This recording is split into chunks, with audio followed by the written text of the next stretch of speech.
여러분 안녕하십니까? 뉴스투데이 제주입니다. 제12대 제주도의회 첫 번째 행정사무감사가 시작됐습니다. 오영훈 지사의 1차 산업 비중 축소 발언을 놓고 의원들의 질타가 이어졌고 제2공항 관련 자료 때문에 감사가 중단되는 소동이 벌어지기도 했습니다. 박주연 기자입니다. 농수축 경제위원회에서는 오영훈 지사의 1차 산업 비중 축소 발언이 도마에 올랐습니다. 오영훈 지사가 1차 산업 비중 축소 발언을 하면서 농업을 폄훼하고 감귤산업 육성 등 지원 대책도 제대로 마련하지 않았다는 겁니다. 그래서 1차 산업이 엄청난 우리 제주도의 경제를 주관으로 해서 발전되고 있는 겁니다.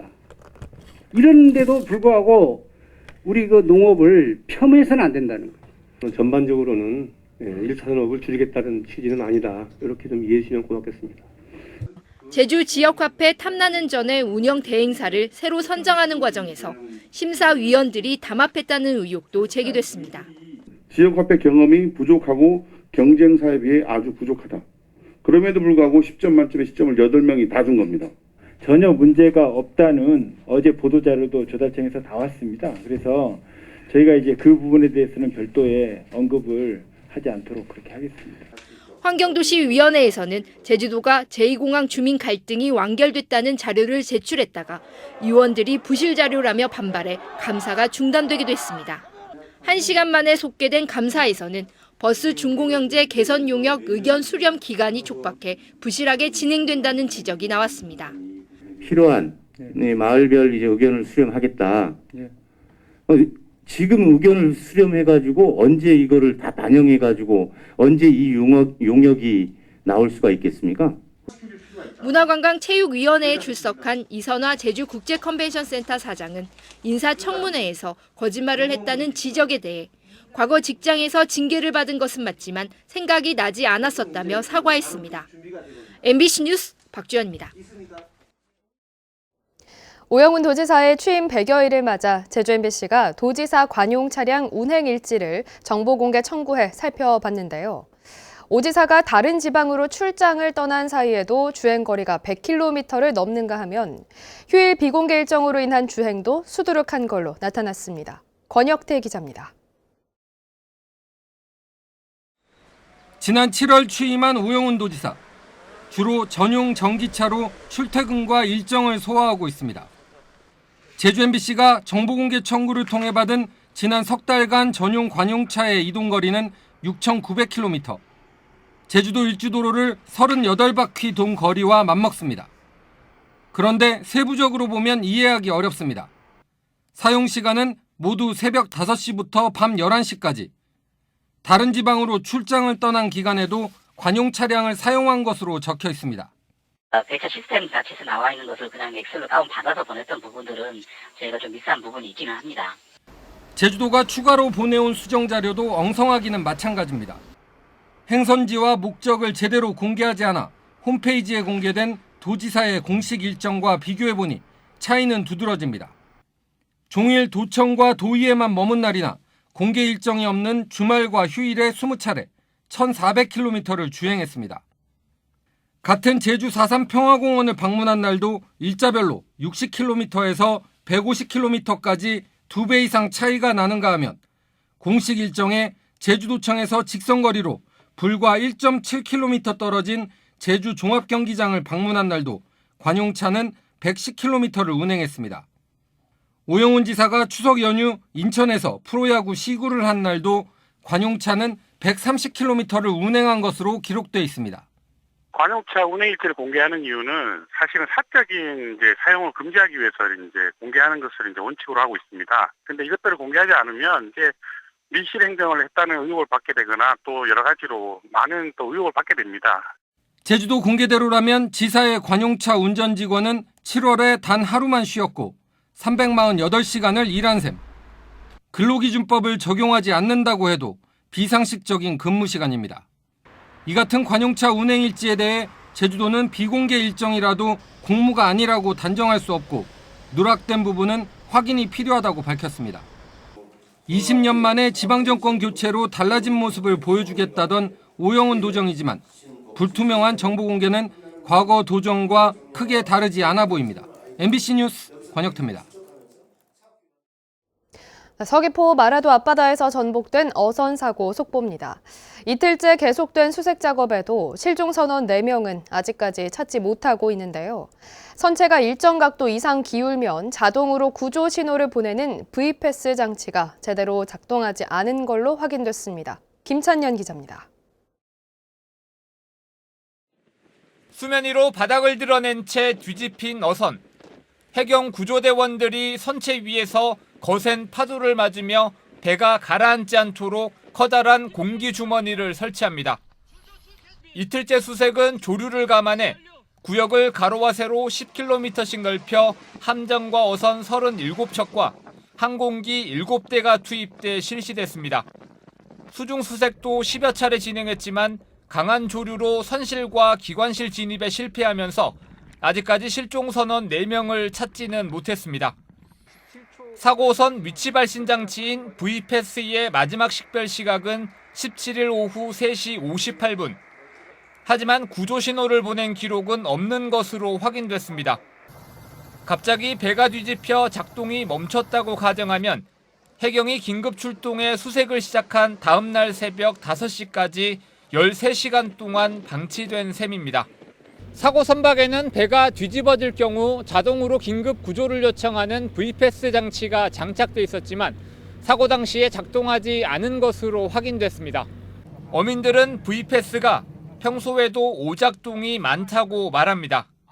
오래되면 어디 접촉이 안 되나, 어디 뭐 선이 뭐 어디 저 나스가 잘 안 되나, 선이 어디 뭐 저 잘라졌거나 그렇게 하면 뭐 안 될 수가 있죠. 이거 다 전기 시스템이라 가지고. 해경은 장비에 문제가 있었는지 조사할 계획입니다. 기울기 주수가 70 이상, 그리고 10분 이상 신호가 손실되었을 때 경보가 울리게 되어 있는데 이번 사고 선박 같은 경우에는 위험 경보가 오지 않은 걸로 확인됐습니다. 또 선박의 위치를 실시간으로 알려주는 AIS 선박 자동 식별 장치도 비슷한 시각 같은 위치에서 신호가 끊겼지만 도움이 되지는 못했습니다. 자동 구조 요청 기능이 없고 어선 안전조업국이 모니터링하는 어선 수가 700척에 달해 확인이 어렵기 때문입니다. 한편 해경은 선원들이 구명벌을 타고 탈출했을 가능성도 배제할 수 없어 중국과 일본 등 주변국에도 수색 협조를 요청했습니다. MBC 뉴스 김찬년입니다.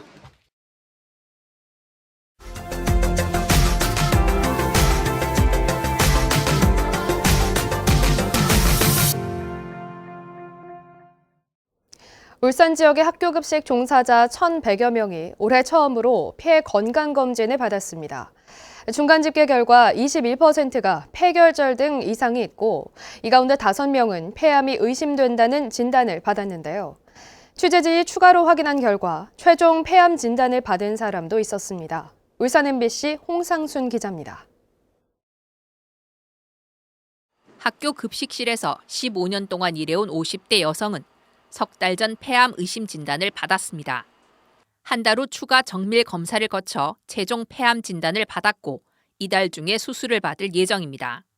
평소에는 이분이 굉장히 밝고 전혀 증상이 없었다고 합니다. 마음의 충격이 너무 커서 지금은休养 중입니다. 지난 4월부터 6월까지 학교 급식 종사자 525명이 흉부 CT 검사를 받은 결과 21%인 111명이 폐결절 등 폐에 이상이 있고 이 가운데 5명은 폐암 의심 진단을 받았습니다. 2019년 국가암 등록 통계를 보면 일반 여성의 폐암 발병률은 10만 명당 37.4명으로 이보다 28배나 많은 겁니다. 지난 9월까지 총 1,170여 명이 건강검진을 마쳤는데 최종 집계가 끝나면 환자는 더 늘어날 수도 있습니다. 기름을 사용해 음식을 고온에 튀기고 구울 때 조리흉이라고 불리는 미세 분진이 발생하는데 장기간 노출되면 폐암을 유발할 가능성이 높아집니다. 조리흉으로 인한 폐암 발생 문제가 심각합니다. 고용노동부의 가이드라인에 따라서 교육청이 빨리 급식실 환기 설비를 좀 점검하고 개선을 서둘러야 할 거로 생각이 듭니다. 울산시 교육청이 학교 급식 종사자를 대상으로 폐 CT 검사를 실시한 것은 올해가 처음입니다. 지난해 2월 수원에서 폐암에 걸린 학교 급식 종사자가 처음 업무상재해로 인정받으면서 실태 파악에 나선 겁니다. 지난해 폐암 진단을 받은 울산 지역 학교 급식 종사자 4명이 산업재해를 신청해 현재 심사가 진행 중인 것으로 알려졌습니다.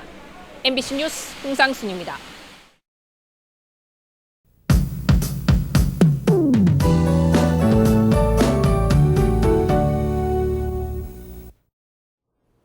오늘 아침 출근길도 쌀쌀합니다. 밤사이 복사 행각이 활발해서 어제보다 아침 기온이 2도가량 더 떨어졌습니다. 하늘이 맑아서 낮에 햇볕이 강한 만큼 해가 지면 열기가 금세 식기 때문인데요.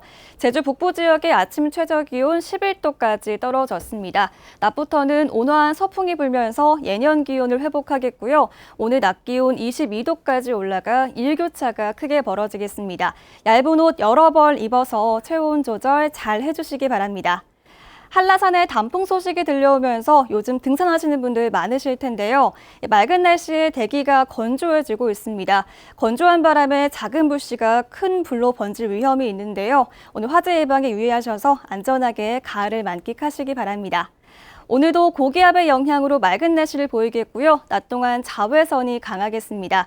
자세한 기온 보시면 현재 북부와 동부 지역 12도, 산지는 6도를 보이고 있고요. 남부 지역은 14도로 시작하고 있습니다.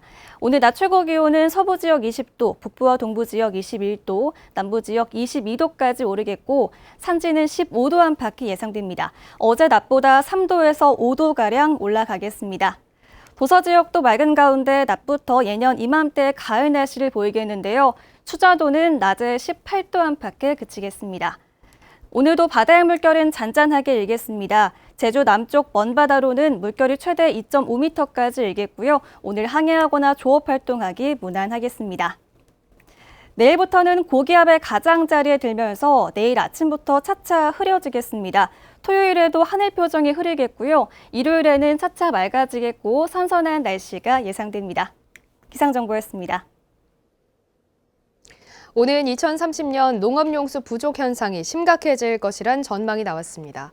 제주도 수자원 현황 분석 자료에 따르면 2030년 1일 농업용수 수요량은 134만 톤인데 비해 공급 가능량은 125만 4천 톤에 그쳐 8만 6천 톤가량이 부족할 것으로 예측됐습니다. 지역별로는 제주시 한경면과 서귀포시 대정읍을 제외한 모든 곳에서 농업용수가 부족할 것으로 예상돼 안정적인 물 공급 체계 마련이 시급하다는 지적입니다. 제주도 지방세 수입이 역대 최고에 이를 것으로 보입니다. 제주도에 따르면 지난달까지 징수된 지방세는 1조 6천억 원으로 지난해 같은 기간 1조 3,470억 원보다 2,600억 원 증가했습니다. 이 추세대로라면 연말까지 역대 최고인 2조 원에 이를 것이란 전망이 나오고 있습니다. 세목별로는 부동산 거래 등에 따른 지방 소비세가 4,300억 원으로 400억 원 가까이 늘었고 레저세도 400억 원 넘게 증가했습니다. 제주시 지역에서 교통유발 부담금을 가장 많이 내는 시설물은 제주국제공항으로 나타났습니다. 제주시는 제주공항에 교통유발 부담금 2억 7,600여만 원을 부과했고 드림타워에 2억 6,400여만 원, 제주대병원에 1억 3,500여만 원을 부과했습니다. 올해 교통유발 부담금은 36억 원으로 사회적 거리두기 해제로 경감률이 줄어들면서 지난해보다 58% 늘었습니다. 제주참여환경연대는 성명을 내고 오등봉공원 민간특례사업 무효 소송에서 제주시 변호인단이 제주도의 기존 입장과도 어긋나는 주장을 했다며 해명을 요구했습니다.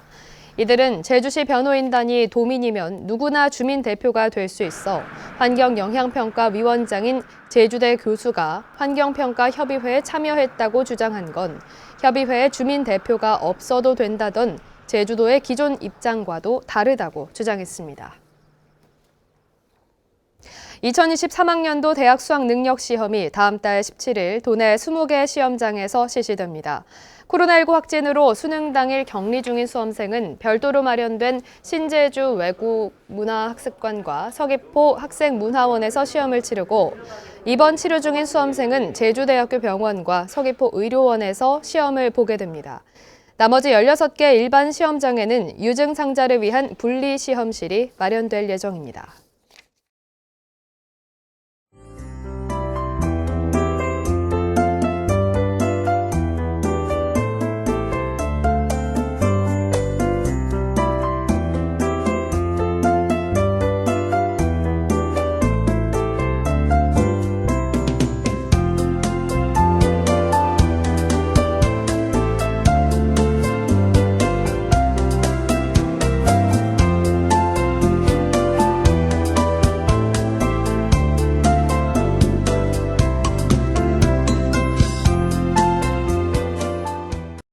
뉴스를 마치겠습니다. 여러분 고맙습니다.